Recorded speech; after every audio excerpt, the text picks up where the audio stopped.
Hey guys, welcome back. We are on day 6 of reading the Bible.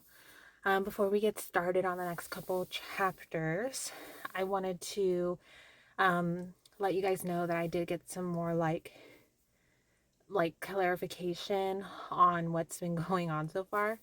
I found this really good article last night that I'll put in the comments. And it kind of just helped me understand a little bit more what's going on. So you know, all these kind of dark things that keep happening. The Bible, the Genesis, person, whoever wrote this down through, the God of Word or the Word of God, is just documenting these events that happened. It's not like God was like, oh, go and do all these bad things. Like they're just documenting what has happened. And these people, fell prey to sinning just really badly. The darkness is just kind of the temptation and all of that just got to them, and they just really just went crazy with sinning. um, and actually, I don't remember exactly which chapter and verse it is, but before the flood, before Noah and everything, there's actually a verse where God says he regrets making mankind because they were just sinning all the time, you know? And so he actually wiped them all out. But then Noah found favor, and then Noah, was able to go on the ark with his wife, his 3 sons, and their 3 wives. And so, and then he wanted to start over with Noah. And then, of course, now a lot of people are sinning again, some people more than others. And so, the article says it really well. So I'll put that in the comments. YouTube took away links for some reason, so I'll put it in the comments, but you'll still have to go and search for it. It's a quick article. It's not too long, but it really helps give some more clarification to what's been happening so far, because today's not any better. The chapters we're doing today, there's some dark stuff in it too. So it's a little alarming. You're like, whoa, you know. But it did help to understand a little bit more. Is just, these people are falling prey to sinning. They're falling prey to the darkness. And, it's kind of showing us, how dark it can go. And unfortunately, some of the things that are happening so far and some of the things that are going to happen today in these chapters are things that unfortunately are currently happening in society. So, yeah, it's just I've been having a hard time, but I'm definitely understanding better now. I'm getting more clarification. And like I said in my previous videos, I've been really, really praying a lot to God, asking Him to help me get clarification with what's been going on so far in the Bible. So He's definitely answering my prayers. So and then also too, I'm still feeling really good today. I'm feeling really positive. I'm enjoying the small moments. I'm enjoying praying more. I get excited to pray. I'm getting excited to do these videos every day. I feel like my life is already has made positive changes just in the few 2 weeks, I think, since I started to do this, to read the Bible and everything. So I'm just really feeling really good today. I'm feeling really excited to see what happens in a year from now when I'm actually fully done with the Bible. And I'm really excited to see where this journey goes. So yeah, I don't know, guys. I'm having a good day. I'm feeling good. So let's get started. "Where is your wife Sarah?" they asked him. "There in the tent," he answered. "The Lord said, 'I will certainly come back to you in about a year's time, and your wife Sarah will have a son.' Now Sarah was listening at the entrance of the tent behind him. Abraham and Sarah were old and getting on in years. Sarah had passed the age of childbearing. So she laughed to herself, 'After I am worn out and my Lord is old, will I have delight?' But the Lord asked Abraham, 'Why did Sarah laugh, saying, 'Can I really have a baby when I'm old?' Is anything impossible for the Lord? At the appointed time, I will come back to you, and in about a year, she will have a son." Sarah denied it. "I did not laugh," she said, because she was afraid. But he replied, "No, you did laugh." The men got up from there and looked out over Sodom, and Abraham was walking with them to see them off. Then the Lord said, "Should I hide what I am about to do from Abraham? Abraham is to become a great and powerful nation, and all the nations of the earth will be blessed through him. For I have chosen him so that he will command his children and his house after him to keep the way of the Lord by doing what is right and just. This is how the Lord will fulfill to Abraham what he promised him." Then the Lord said, "The outcry against Sodom and Gomorrah is immense, and their sin is extremely serious. I will go down to see if what they have done justifies the cry that has come up to me. If not, I will find out." The men turned from there and went toward Sodom, while Abraham remained standing before the Lord. Abraham stepped forward and said, "Will you really sweep away the righteous with the wicked? What if there are 50 righteous people in the city? Will you really sweep it away instead of sparing the place for the sake of the 50 righteous people who are in it? You could not possibly do such a thing, to kill the righteous with the wicked, treating the righteous and the wicked alike. You could not possibly do that. Won't the judge of the whole earth do what is just?" The Lord said, "If I find 50 righteous people in the city of Sodom, I will spare the whole place for their sake." Then Abraham answered, "Since I have ventured to speak to my Lord, even though I am dust and ashes, suppose the 50 righteous lack 5. Will you destroy the whole city for lack of 5? He replied, "I will not destroy it if I find 45 there." Then he spoke to him again, "Suppose 40 are found there." He answered, "I will not do it on account of 40. Then he said, "Let my Lord not be angry, and I will speak further. Suppose 30 are found there." He answered, "I will not do it if I find 30 there." Then he said, "Since I have ventured to speak to my Lord, suppose 20 are found there." He replied, "I will not destroy it on account of 20. Then he said, "Let my Lord not be angry, and I will speak one more time. Suppose 10 are found there." He answered, "I will not destroy it on account of 10. When the Lord had finished speaking with Abraham, he departed, and Abraham returned to his place. The 2 angels entered Sodom in the evening as Lot was sitting in Sodom's gateway. When Lot saw them, he got up to meet them. He bowed with his face to the ground and said, "My lords, turn aside to your servant's house, wash your feet, and spend the night. Then you can get up early and go on your way." "No," they said, "we would rather spend the night in the square." But he urged them so strongly that they followed him and went into his house. He prepared a feast and baked unleavened bread for them, and they ate. Before they went to bed, the men of the city of Sodom, both young and old, the whole population surrounded the house. They called out to Lot and said, "Where are the men who came to you tonight? Send them out to us so we can have sex with them." Lot went out to them at the entrance and shut the door behind him. He said, "Do not do this evil, my brothers.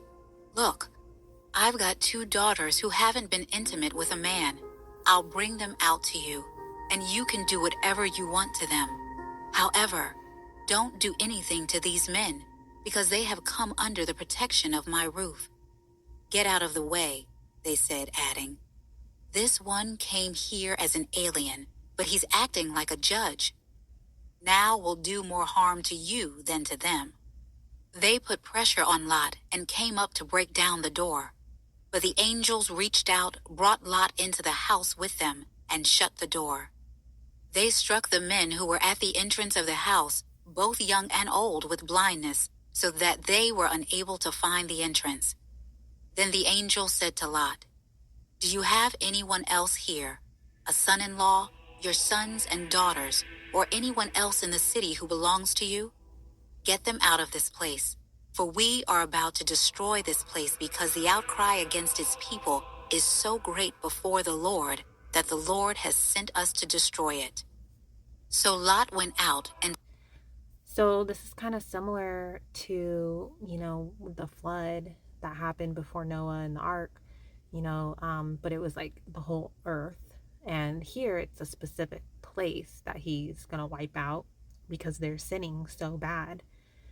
And which I guess is like, you know, kind of comforting because it's like I feel like in the last like yesterday's videos, I felt like sometimes like some of the bad things Abraham was doing, um, and Sarah now, I felt like God was just kind of like overlooking it, and so I was kind of like, okay, like what, but I guess people talk a lot about how God, you know, has mercy and does forgive and um and stuff like that, and you can repent your sins or something, or I don't know, I'm still learning, but I did like was a little happy hearing in the today's chapters that he's gonna destroy this place where they're sinning too much. spoke to his sons-in-law, who were going to marry his daughters. "Get up," he said. "Get out of this place, for the Lord is about to destroy the city." But his sons-in-law thought he was joking. At daybreak, the angels urged Lot on. "Get up, take your wife and your 2 daughters who are here, or you will be swept away in the punishment of the city." But he hesitated. Because of the Lord's compassion for him, the men grabbed his hand, his wife's hand, and the hands of his 2 daughters. They brought him out and left him outside the city. As soon as the angels got them outside, one of them said, "Run for your lives. Don't look back, and don't stop anywhere on the plain. Run to the mountains, or you will be swept away." But Lot said to them, "No, my lords, please. Your servant has indeed found favor with you, and you have shown me great kindness by saving my life. But I can't run to the mountains. The disaster will overtake me, and I will die. Look, this town is close enough to me to flee to. It is a small place. Please let me run to it. It's only a small place, isn't it? So that I can survive." And he said to him, "All right, I'll grant your request about this matter too, and will not demolish the town you mentioned. Hurry up, run to it, for I cannot do anything until you get there." Therefore, the name of the city is Zoar. The sun had risen over the land when Lot reached Zoar. Then out of the sky, the Lord rained on Sodom and Gomorrah, burning sulfur from the Lord. He demolished these cities, the entire plain, all the inhabitants of the cities, and whatever grew on the ground. But Lot's wife looked back and became a pillar of salt. Early in the morning, Abraham went to the place where he had stood before the Lord. He looked down toward Sodom and Gomorrah and all the land of the plain, and he saw that smoke was going up from the land like the smoke of a furnace. So it was when God destroyed the cities of the plain, he remembered Abraham and brought Lot out of the middle of the upheaval when he demolished the cities where Lot had lived. Lot departed from Zoar and lived in the mountains along with his 2 daughters, because he was afraid to live in Zoar. Instead, he and his 2 daughters lived in a cave. Then the firstborn said to the younger, "Our father is old, and there is no man in the land to sleep with us, as is the custom of all the land. Come, let's get our father to drink wine so that we can sleep with him and preserve our father's line." Guys, I know what you're thinking because I thought the same thing. Yes, incest is about to happen between his $2 and him. And yeah, I I don't even know what to say. The sins are real. So they got their father to drink wine that night, and the firstborn came and slept with her father. He did not know when she lay down or when she got up. The next day, the firstborn said to the younger, "Look, I slept with my father last night. Let's get him to drink wine again tonight so you can go sleep with him, and we can preserve our father's line." That night, they again got their father to drink wine, and the younger went and slept with him. He did not know when she lay down or when she got up. So both of Lot's daughters became pregnant by their father. The firstborn gave birth to a son and named him Moab. He is the father of the Moabites today. The younger also gave birth to a son, and she named him Ben-Ami. He is the father of the Ammonites of today. From there, Abraham traveled to the region of the Negev and settled between Kadesh and Shur. While he was staying in Gerar, Abraham said about his wife Sarah, "She is my sister." So King Abimelech of Gerar had Sarah brought to him. But God came to Abimelech in a dream by night and said to him, "You are about to die because of the woman you have taken, for she is a married woman." Now Now, this is the second time, I believe, that Abraham has lied about, because originally it was Abram and Sarai, and now their names are Abraham and Sarah. He's already lied before about her being his wife and saying, "No, you're my sister, you're my sister." Like, why? I don't know why he keeps lying, but it's nice to see that, like, God, like, warned this guy. Just, my goodness, sins. Abimelech had not approached her. So he said, "Lord, would you destroy a nation even though it is innocent? Didn't he himself say to me, 'She is my sister'? And she herself said, 'He is my brother.' I did this with a clear conscience and clean hands." Then God said to him in the dream, "Yes, I know that you did this with a clear conscience. I have also kept you from sinning against me. Therefore, I have not let you touch her. Now return the man's wife, for he is a prophet, and he will pray for you and you will live.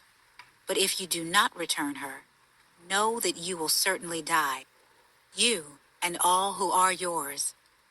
Early in the morning, Abimelech got up, called all his servants together, and personally told them all these things, and the men were terrified. Then Abimelech called Abraham in and said to him, "What have you done to us? How did I sin against you that you have brought such enormous guilt on me and my kingdom? You have done things to me that should never be done." Abimelech also asked Abraham, "What made you do this?" Abraham replied, "I thought, there is absolutely no fear of God in this place. They will kill me because of my wife. Besides, she really is my sister, the daughter of my father, though not the daughter of my mother. And she became my wife. So when God had me wander from my father's house, I said to her, 'Show your loyalty to me wherever we go, and say about me, he's my brother.' Then Abimelech took flocks and herds and male and female slaves, gave them to Abraham, and returned his wife Sarah to him. Abimelech said, 'Look, my land is before you. Settle wherever you want.' And he said to Sarah, 'Look, I am giving your brother 1,000 pieces of silver. It is a verification of your honor to all who are with you. You are fully vindicated.' Then Abraham prayed to God, and God healed Abimelech, his wife, and his female slaves so that they could bear children.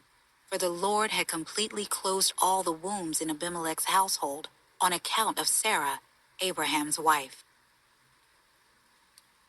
The Lord came to Sarah as he had, for the Lord had completely closed all the wombs in Abimelech's Sorry, guys. I accidentally clicked it earlier, so it's going to say it again.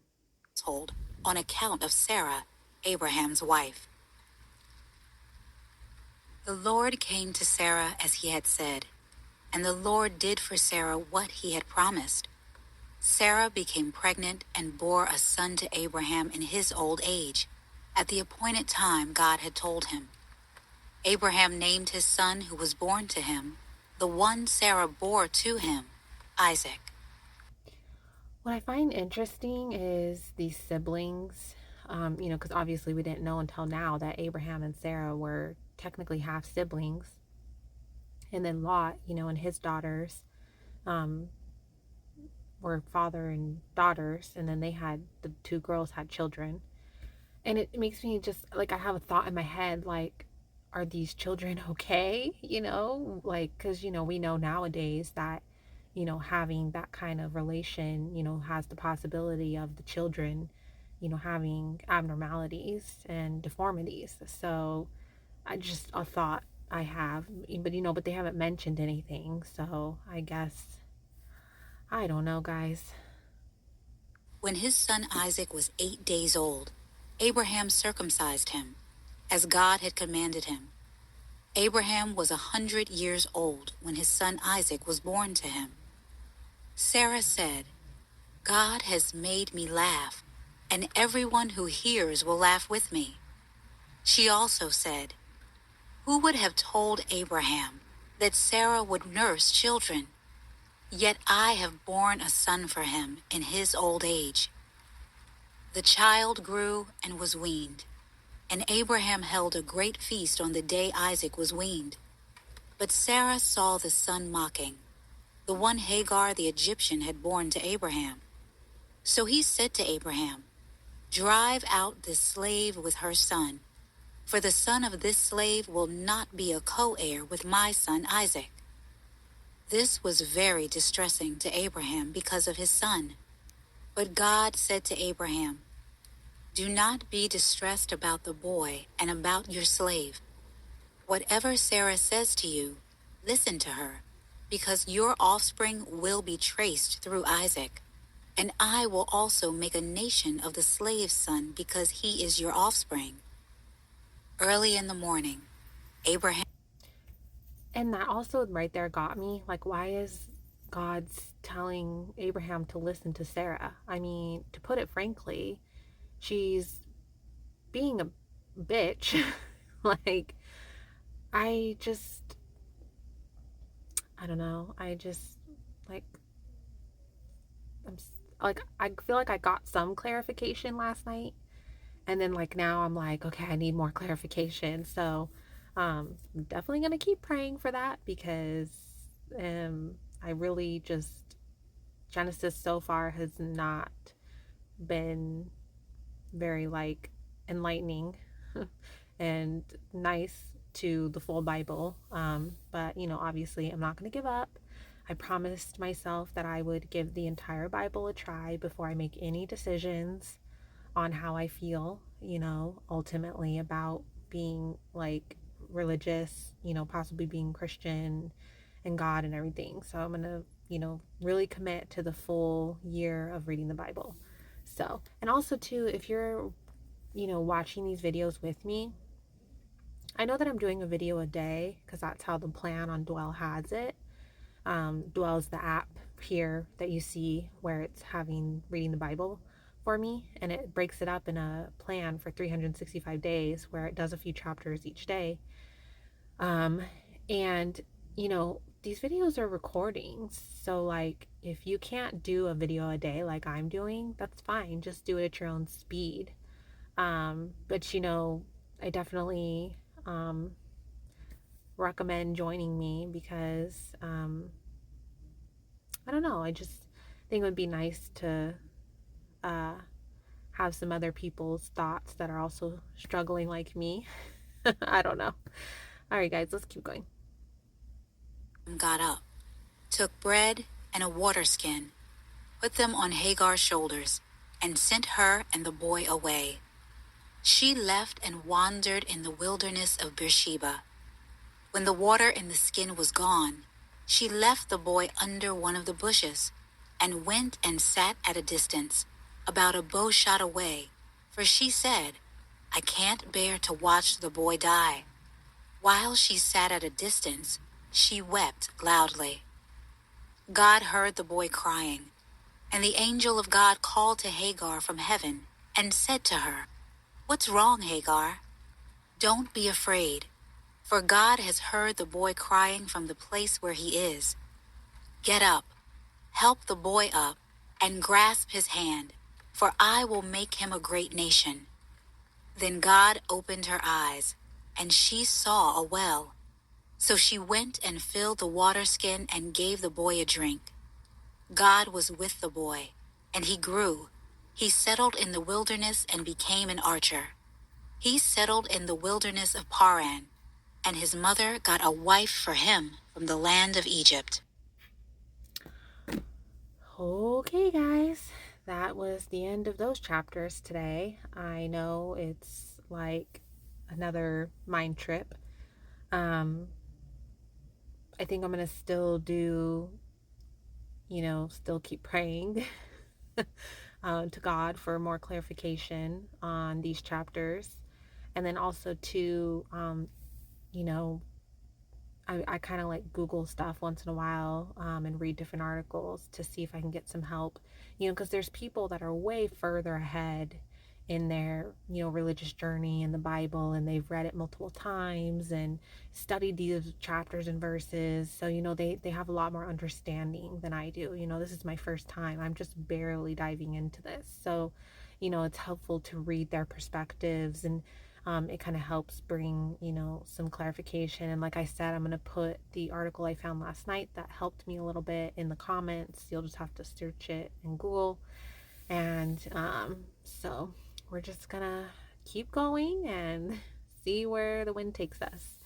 So that's day 6, guys. We will talk to you tomorrow. Bye.